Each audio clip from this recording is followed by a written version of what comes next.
জানি যে উর্দি পরে যদি অপরাধীদের মদত দেয় তাহলে আপনার উর্দি কিভাবে খুলতে হয় আমরা বুঝে নেব। এরা নোংরা, এরা উর্দি পড়ার যোগ্যই না, আমাদের টাকায় উর্দি খুলে নেওয়া উচিত। কে ওইখানে ধর্ষিত হতে হয় কলেজের মধ্যে, এর থেকে লজ্জাজনক। বলছেন যে ওইখানে পুলিশের ভ্যান দাঁড়িয়ে থাকে, তার মানে পুলিশ পাহারা দিচ্ছে অপরাধীদের। আর মেয়েটি লিখছে তার অভিযোগ পত্রে যে 3-4 ঘন্টা ধরে এই অত্যাচার চলেছে, সে সেন্সলেস হয়ে যায়, ফেন্ট হয়ে যায়, তাকে ওষুধ দিয়ে সুস্থ করে রাখে, অনেক করে। আর হুমকি দেয় যে তার বাবাকে অ্যারেস্ট করাবে মিথ্যে কেসে, তার বয়ফ্রেন্ডকে খুন করবে, ভয় দেখিয়ে তার ভিডিও রেকর্ড করেছে, তাকে উলঙ্গ করে তার ভিডিও রেকর্ড করেছে। ভাবতে পারেন এইরকম অসভ্য নোংরা বর্বর এ আজ আমাদের সমাজে বাস করছে এই পুলিশের সামনে, আর পুলিশ আমাদেরকে পাঠাচ্ছে। ভাবা যায়? নোংরা হয়ে গেছে এই পুলিশ, এই পুলিশগুলো নোংরা হয়ে গেছে। মুখ্যমন্ত্রী মহিলা, পুলিশ অফিসার মহিলা, কিন্তু মহিলারা সুরক্ষিত নয়। আরজি করের ঘটনা থেকে সরকার শিক্ষা নেয়নি। শিক্ষা নিলে ল কলেজের ল স্টুডেন্টের ওপরে এই অত্যাচার হতো না। যখন তৃণমূলের নেতা রাতের বেলা পুলিশকে ফোন করে বলছে তার মা এবং তার স্ত্রীর বিরুদ্ধে গালি দিয়ে এমন সমস্ত শব্দ ব্যবহার করছে যা বাইরে বলা যাবে না, এই জায়গায় আমাদের প্রথম প্রশ্ন যে পশ্চিমবাংলার মাটিতে যখন টিএমসি নেতারা এইরকম ভাবে পুলিশকে গালি দেয়, তো যারা গুন্ডা দুর্বৃত্ত, যারা খুনি, তারা তো এখান থেকেই উৎসাহ পাচ্ছে এবং তারা এই ঘটনাই ঘটাচ্ছে। অপরাধ করছে, সে নাকি আইনও পাস করেছে। আমার মানে লজ্জা হচ্ছে যে এই ধরনের কাউকে আমাদের ফ্যাটার্নিটির অংশ বলে মনে করতে হচ্ছে। আমরা এদেরকে আমাদের ফ্যাটার্নিটির অংশ বলে মনে করি না, এদেরকে আমরা সমাজচ্যুত করার পক্ষে। অনুব্রত মণ্ডল যে রেপ ধর্ষণের মার্কেটিং করেছে, আর সেই সমস্ত কাজগুলো তার দলের ইয়াং নেতারা করে বেড়াচ্ছে। অবাক হওয়ার কিছু নেই, পুলিশ তো এই অপরাধীদেরকে মদতই দিচ্ছে, আর যারা অপরাধের প্রতিবাদ করছে তাদের তো চিরকালই পুলিশ পেটায়। এখন ঘটনা হচ্ছে যে পুলিশের বিপরে আপনি পারেন কিনা, তার উত্তর হচ্ছে না, পারেন না। আর আমরা জানি যে উর্দি পরে যদি অপরাধীদের মদত দেয় তাহলে আপনার উর্দি কিভাবে খুলতে হয় আমরা বুঝে নেব। তো বাংলার মুখ্যমন্ত্রীর পদে থাকা কি উচিত? উচিতই নয়, তার কারণ তিনি তো কন্ট্রোল করতে পারছেন না।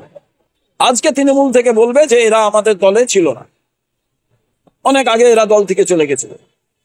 কিন্তু অনুব্রত মণ্ডল তো দল থেকে চলে যায়নি, সে যখন পুলিশকে গালি দিল এখনো পর্যন্ত কেন ব্যবস্থা করা হয়? আপনি নিজে একজন আইনজীবী, আইন কলেজে, ল কলেজে এই ধরনের ঘটনা ঘটলো, এটা নিয়ে কি বলবেন? দেখুন, আমরা তো জানতে পারছি এর আগে মেডিকেল কলেজে হয়েছে, এখন আইন কলেজে হয়েছে। আর যে অপরাধ করছে সে নাকি আইনও পাস করেছে। আমার মানে লজ্জা হচ্ছে যে এই ধরনের কাউকে আমাদের ফ্যাটার্নিটির অংশ বলে মনে করতে হচ্ছে। আমরা এদেরকে আমাদের ফ্যাটার্নিটির অংশ বলে মনে করি না, এদেরকে আমরা সমাজচ্যুত করার পক্ষে। এই সমাজে এদের স্থান থাকতে পারে না, এদের স্থান আছে। তার কারণ হচ্ছে যারা এখন সরকারে আছে তারা আসলে অপরাধীদেরকে মদত দেয়, অপরাধীদেরকে নিয়েই সরকার তৈরি হয়েছে, তাই এরা অপরাধ তৈরি করে। শিক্ষা প্রতিষ্ঠানে আমরা আগে লেখাপড়া শিখতে যেতাম, এখন আমাদের বাচ্চারা লেখাপড়া শিখতে যায়, আর তাদেরকে ওইখানে ধর্ষিত হতে হয় কলেজের মধ্যে। এর থেকে লজ্জাজনক, দুর্ভাগ্যজনক, নিন্দনীয় ঘটনা আমি কল্পনা করতে পারি না। বললাম এই ঘটনা পরম্পরায় চলছে। টিএমসি যারা করেন তাদের ভাবার প্রয়োজন আছে, তাদের বাড়ির মেয়েরাও কেউ এর থেকে রেহাই পাবে না। অনুব্রত মণ্ডল যে কথাগুলো বলেছিল তার থেকেই তো উৎসাহ পেয়ে লোকে নেমে পড়েছে মার্কেটে, মার্কেটিং করার জন্য। রেপ আর ধর্ষণের মার্কেটিং চলছে।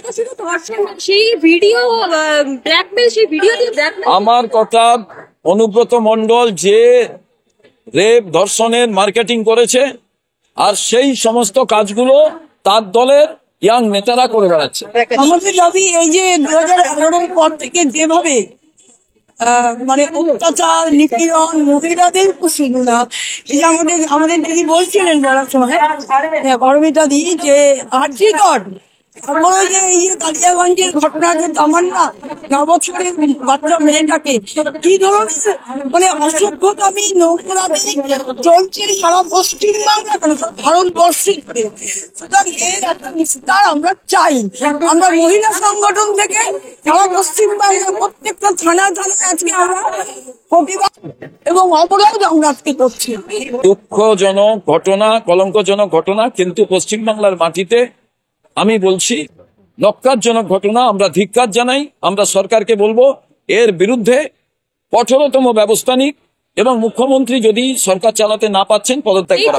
গ্রেপ্তার করা হয়েছে দেবাংশু বলছে যে এই দেবাংশু ভট্টাচার্য বলছে যে বাংলা বলে এদেরকে এত তাড়াতাড়ি গ্রেপ্তার করা সম্ভব। দেখুন, দেবাংশুর মা আছে তো, দেবাংশু যেন পুরোটা বিচার বিবেচনা করে বলেন। বাংলার সঙ্গে অন্য রাজ্যের তুলনা করবে কেন? এ বাংলা রামপ্রসাদের বাংলা, এ বাংলা বিবেকানন্দের বাংলা, এ বাংলা রবীন্দ্রনাথের বাংলা, এ বাংলা নেতাজির বাংলা, এ বাংলা রানী শিরোমণির বাংলা, মাতঙ্গিনী হাজরার বাংলা। তার সঙ্গে অন্য রাজ্যের তুলনা করবে কেন? আমি আমি আমি আমি আমি আমি একটাই কথা বলবো, ন্যায় বিচার পেয়েই বা কি হবে? দেখা যাবে কিছুদিন পরে একে ভয় ভীত দেখিয়ে তার উপরে অত্যাচার করে তার পরিবার রিলেটিভের উপরে এই ঘটনা তো ঘটছে। আমার মনে হয় যে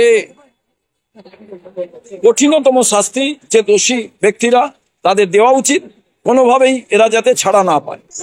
পশ্চিমবঙ্গে 2011 সালের পর গণতন্ত্র লুট হয়েছে, আর যবে থেকে তৃণমূল কংগ্রেসের সরকার হয়েছে তবে থেকে প্রমাণিত হয়েছে যে আসলে একটা দুষ্কৃতীদের সরকার হচ্ছে।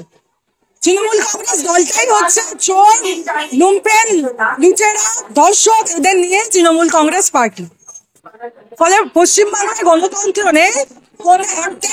দিনের পর দিন ধর্ষণের ঘটনা ঘটছে। একটা বোমা